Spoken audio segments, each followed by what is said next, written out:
Here's the problem with the way most people sell their home. They will talk to a friend or a family member who's a realtor, but those agents only look at it in such a simplistic way, a buyer and a seller. What 99% of real estate agents don't see and don't even consider is what the home could be. This is listing master secret number 1. For most home sellers, minor upgrades and improvements can go a very long way in putting more money in your pocket. Why? Because nobody wants to buy a problem. They want the HGTV experience. They want something they can post on Instagram and Facebook and feel cool about it. The good part is that they are willing to pay you top dollar for it. In almost every case, your home is $10,000 away from being able to sell it for $20,000 more, or it's $25,000 away from being able to sell it for $60,000 more.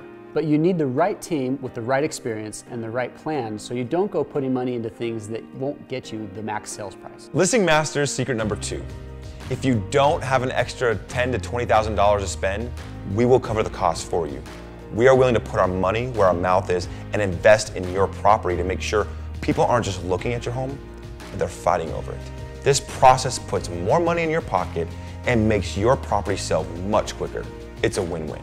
So keep scrolling to learn more. We look forward to working with you.